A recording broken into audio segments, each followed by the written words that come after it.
Bonjour, j'espère que vous allez bien. Bienvenue dans ce troisième jour. Ouais, c'est ça, troisième jour, si je dis pas de bêtises. Aujourd'hui, on va parler de Mars. Mars. Cette planète fascinante dont les médias parlent beaucoup en ce moment. Qu'elle n'aurait jamais été aussi proche de la Terre qu'avant en fait. Mars est la quatrième planète par ordre de distance croissante au Soleil et la deuxième par masse et par taille croissante sur les 8 planètes que compte le système solaire.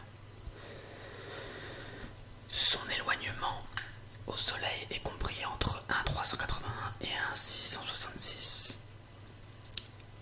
Ça parle pas beaucoup, mais bon, avec une période orbitale de environ 670 jours martiens, ce qui équivaut à 686 jours environ terrestres.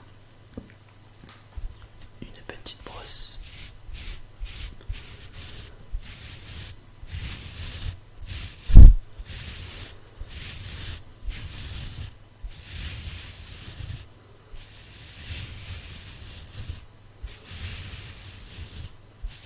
C'est une planète tellurique, comme le sont Mercure, Vénus et la Terre. Environ 10 fois moins massive que la Terre. Ah ouais, elle est plus petite que la Terre, je savais pas. Mais 10 fois plus massive que la Lune. Sa topographie présente des analogies aussi bien avec la Lune, à travers ses cratères et ses bassins d'impact qu'avec la Terre, avec des formations d'origine tectonique et climatique telles que des volcans, des rifts, des vallées, des mésas, des champs de dunes et des calottes polaires.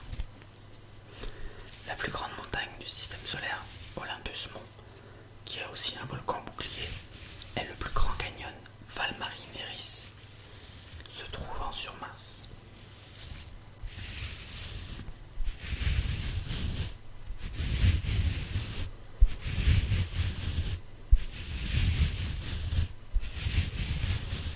Il y a de la poussière qui vole en même temps, ça me rentre dans le nez. Mars a aujourd'hui perdu la presque totalité de son activité géologique interne, et seuls des événements mineurs surviendraient encore épisodiquement à sa surface, tels que des glissements de terrain, sans doute des geysers de CO2 dans les régions polaires, peut-être des séismes, voire des rares éruptions volcaniques sous forme de petites coulées de lave.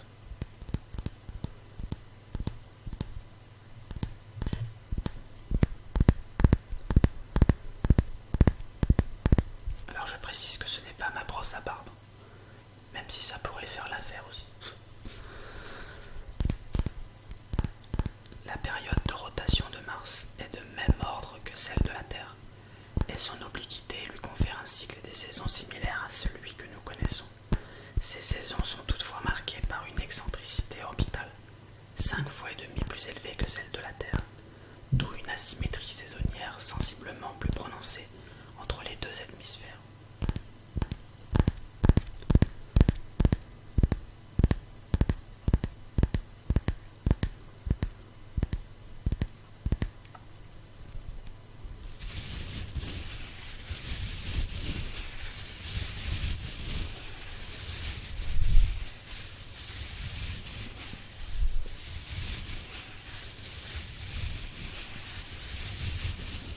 Mars peut être observé à l'œil nu, avec un éclat bien plus faible que celui de Vénus, mais qui peut, lors d'oppositions rapprochées, dépasser l'éclat maximum de Jupiter, atteignant une magnitude apparente de moins de 91, tandis que son diamètre apparent varie de 25 à 3 secondes d'arc, selon que sa distance à la Terre varie de 55 à 400 millions de kilomètres.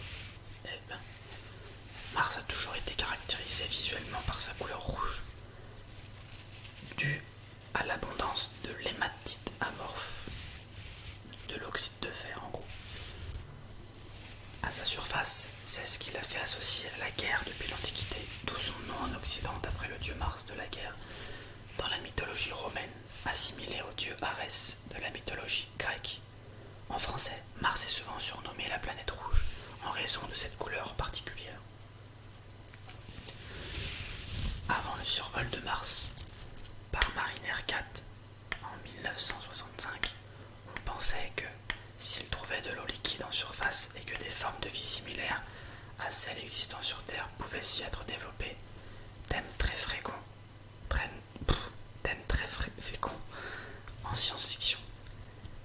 Les variations saisonnières d'albédo à la surface de la planète étaient attribuées à de la végétation, tandis que des formations rectilignes perçues dans les lunettes astronomiques et les télescopes de l'époque étaient interprétées notamment par l'astronome amateur américain Percival Lowell. Je suis sûr que ça vous parle à tous. Comme des canaux d'irrigation traversant des étendues désertiques avec de l'eau issue des calottes polaires. Alors ça me fait penser qu'aujourd'hui j'ai vu un article sur Mars où je crois que c'est à l'extrême pôle sud, ils ont découvert, enfin ça fait un moment mais ils en parlent aujourd'hui, une énorme masse de glace en fait qui serait très très chargée en sel et qui l'empêcherait de geler à certains endroits, et pour eux, comme elle est très chargée en sel en fait, il ne peut pas abriter de bactéries. Mais je suis convaincu que s'il y a cette masse d'eau, il y a de la forme de vie quelque part là-haut, et c'est pas par hasard si elle est congelée. À un moment donné, elle va ressortir et on va rien comprendre. Ça, voilà. Je suis sûr qu'il y a de la vie sur Mars, j'en suis convaincu.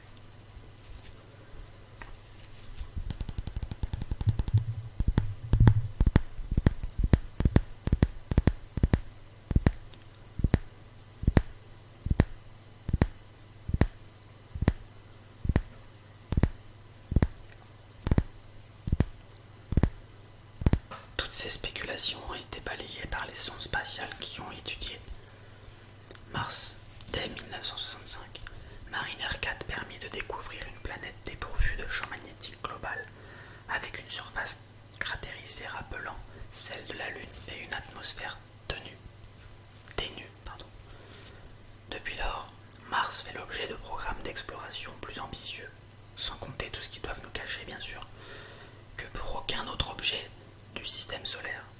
De tous les astres que nous connaissons, c'est en effet celui qui présente l'environnement ayant le plus de similitudes avec celui de notre planète. Et oui, qui le crut quoi. Cette exploration intensive nous a apporté une bien meilleure compréhension de l'histoire géologique martienne, révélant notamment l'existence d'une époque reculée, le Noachien, où les conditions en surface devaient être assez similaires à celles de la Terre, à la même époque, avec la présence de grandes quantités d'eau liquide. La sonde Phoenix a ainsi découvert à l'été 2008 de la glace d'eau à une faible profondeur dans le sol Vastitas Borealis. Il y a de la vie sur Mars, c'est sûr. Mars possède 2 petits satellites naturels, Phobos et Deimos. Le 28 septembre 2015, la NASA annonce y avoir détecté des écoulements de saumure de différentes compositions, faites de chlorate et perchlorate de magnésium et de perchlorate de sodium mêlés à un peu d'eau. Petit objet suivant. Vous connaissez ça? Des petits fromages. Moi je mange pas, c'est pas moi qui mange.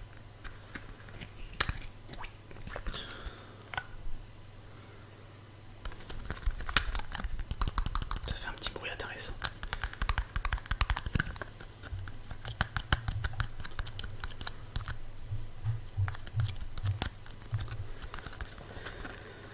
Quatrième planète du système solaire, par ordre de distance croissante en partant du Soleil, Mars est une planète tellurique, moitié moins grande que la Terre et près de 10 fois moins massive, dont la superficie est un peu inférieure à celle des terres émergées de notre planète.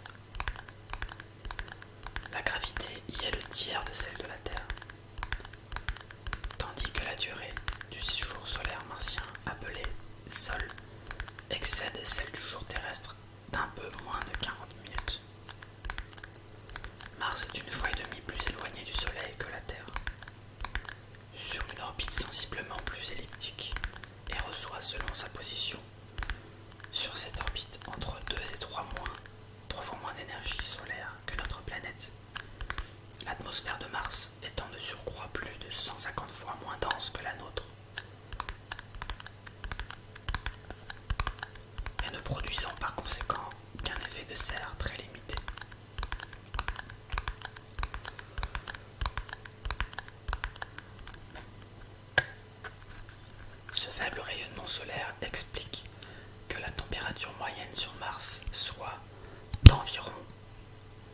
moins 65 degrés.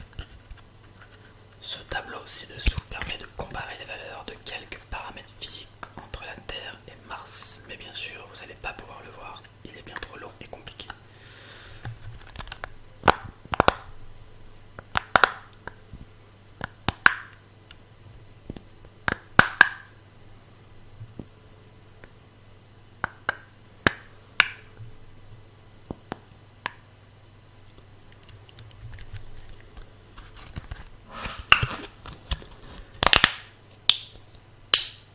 Désolé, ça doit faire un peu de bruit. La fine atmosphère martienne où apparaissent des nuages localement abondants est le siège d'une météorologie particulière, dominée par des tempêtes de poussière qui obscurcissent parfois la planète tout entière. Son excentricité orbitale 5 fois plus marquée que celle de la Terre est à l'origine d'une asymétrie saisonnière très sensible sur Mars. Dans l'hémisphère nord, la saison la plus longue est le printemps, 198 jours, qui excède la plus courte, l'automne, 146 jours. L'été de l'hémisphère nord, saison plus longue, n'excède la durée de l'hiver que de 5%. Cette particularité explique également que la superficie de la calotte polaire australe se réduise nettement plus en été que celle de la calotte polaire boréale.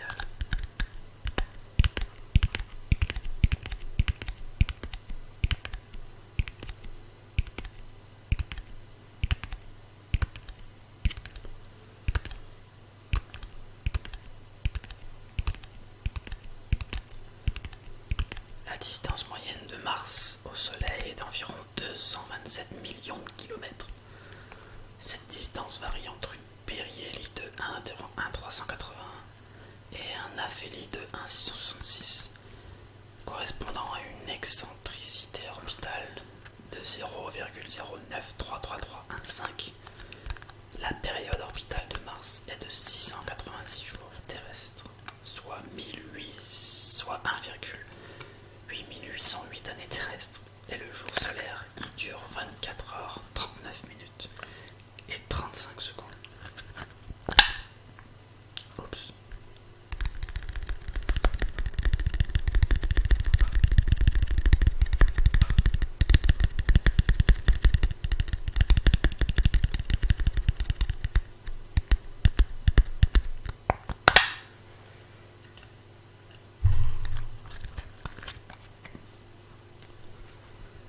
Il fait chaud, il fait super chaud, c'est un truc de malade.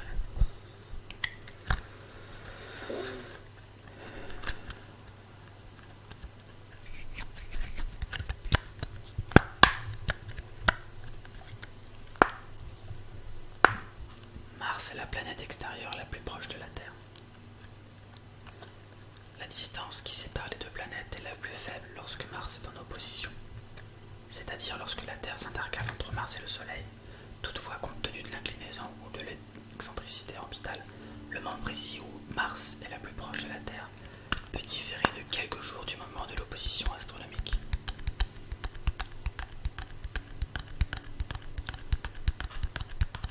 Ces oppositions surviennent approximativement tous les 780 jours. Les deux dernières en date s'étant produites le 29 janvier 2010 et le 3 mars 2012.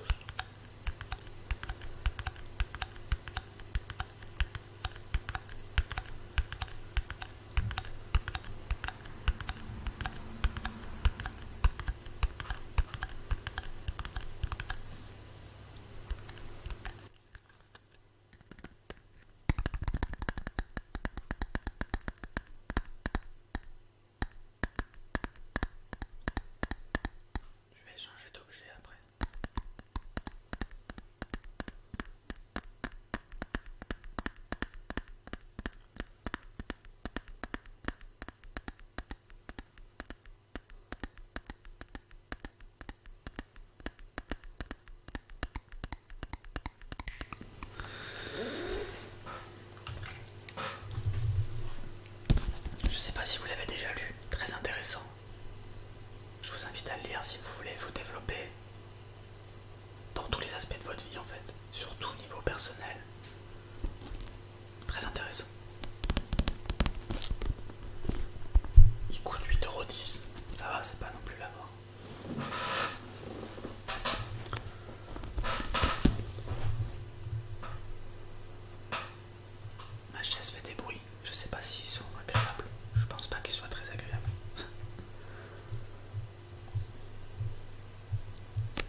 conditions exactes de l'atmosphère de Mars sont connues depuis moins d'un demi-siècle et remontent aux premières analyses in situ effectuées en 1976 par les atterrisseurs des sondes Viking 1 et Viking 2. Le premier observateur à avoir supposé l'existence d'une atmosphère autour de Mars est l'astronome et compositeur germano-britannique William Herschel, qui en 1783 avait attribué à la météorologie martienne certains changements observés à la surface de la planète, notamment des points blancs interprétés comme des nuages. Cette hypothèse avait été contestée au début du siècle suivant avec les progrès des télescopes à miroir, qui fournissaient des images de meilleure qualité, semblant montrer au contraire une surface plus statique.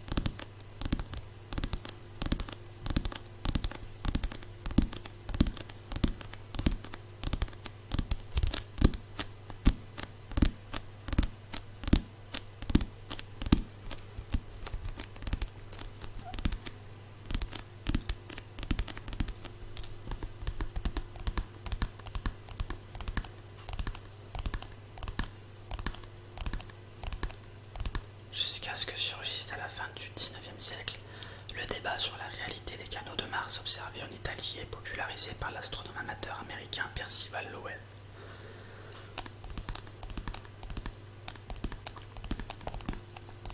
Certains chercheurs demeuraient sceptiques quant à l'existence d'une atmosphère importante autour de Mars et annoncent à l'occasion de l'opposition de 1909 n'avoir pu détecter aucune trace de vapeur d'eau dans cette éventuelle atmosphère. D'autres annonçaient le contraire.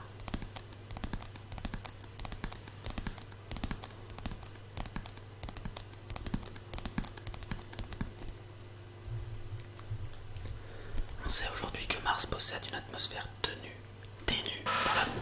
dans la pression moyenne au niveau de référence martien et par définition de 610 pression atmosphérique, avec une température moyenne de moins 63 degrés.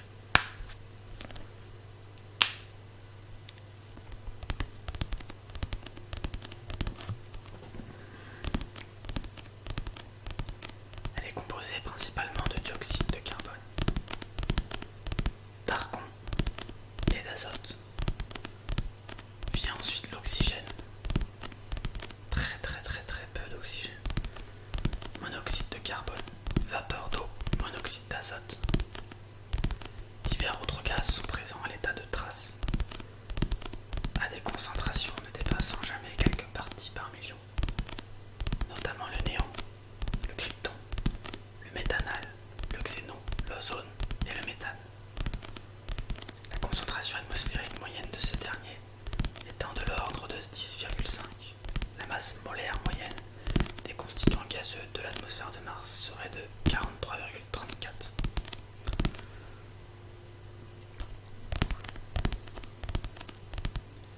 Compte tenu de la faible gravité sur la surface de Mars, la hauteur d'échelle de cette atmosphère est de 11 km.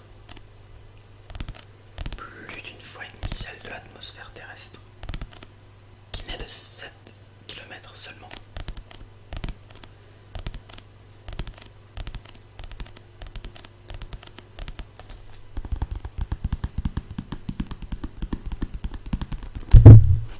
Oups.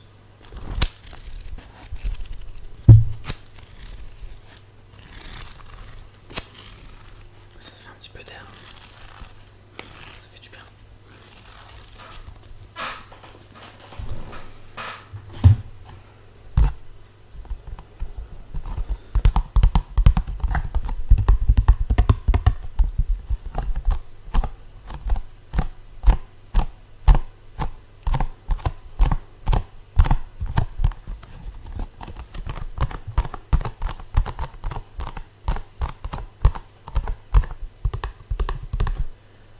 L'eau très pure ne peut exister à l'état liquide qu'en dessous du niveau de référence martien, qui correspond à peu près à la pression du point triple de l'eau.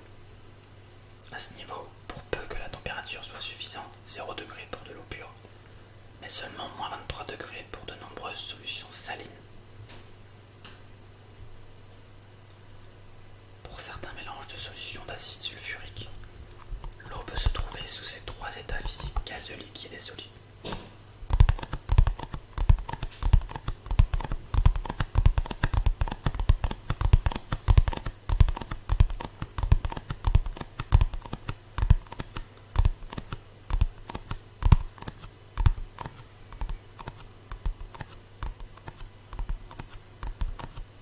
Au-dessus de ce niveau, en revanche, et notamment dans l'atmosphère, elle ne peut exister qu'à l'état de vapeur d'eau, qui se condense parfois en glace pour former des nuages de cristaux, d'apparence très semblable à celle de nos cirrus, typiquement à une altitude de 10 à 20 km. On observe de tels nuages par exemple sur les flancs des grands volcans du renflement de Tarsiste ou d'Elysium, Planitia, visible au télescope depuis la Terre dès le 19e siècle. Les nuages accrochés au sommet d'Olympus Mons avaient été pris pour de la neige. D'où le nom Nix Olympica, qui avait été donné à cette région par Giovanni Schiaparelli. La caractéristique particulière de l'atmosphère martienne est d'être constamment chargée en poussière, dont les grains ont un diamètre moyen de l'ordre de 1,5, responsable de la teinte ocre du ciel martien. Cette poussière est continuellement injectée dans l'atmosphère par des tourbillons de poussière.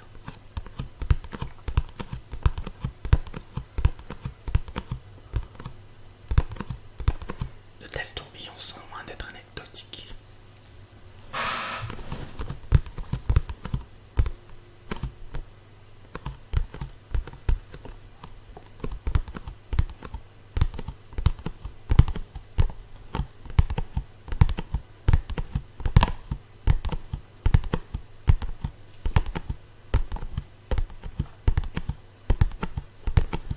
Tant leur permanence que leur accumulation conduit à empoussiérer des volumes considérables d'atmosphère.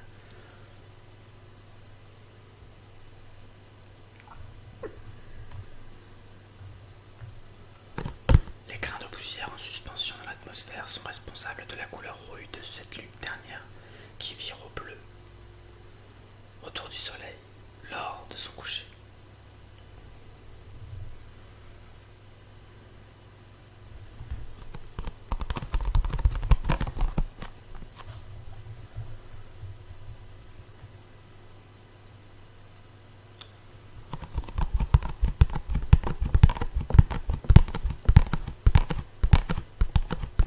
L'atmosphère martienne étant de surcroît 150 fois moins dense que celle de la Terre.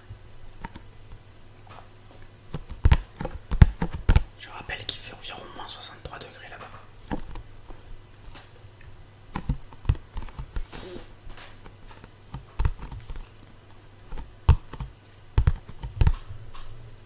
Voilà, je crois qu'on a fait le tour.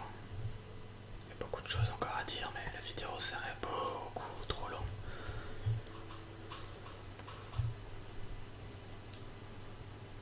L'absence de magnétosphère autour de Mars a pour conséquence d'exposer directement la surface de la planète aux rayons cosmiques et aux bouffées de protons solaires à l'origine d'une radioactivité ambiante très supérieure sur Mars à celle relevée à la surface de la Terre.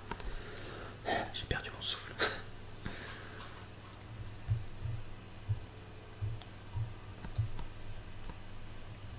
Mars ne possède pas de magnétosphère.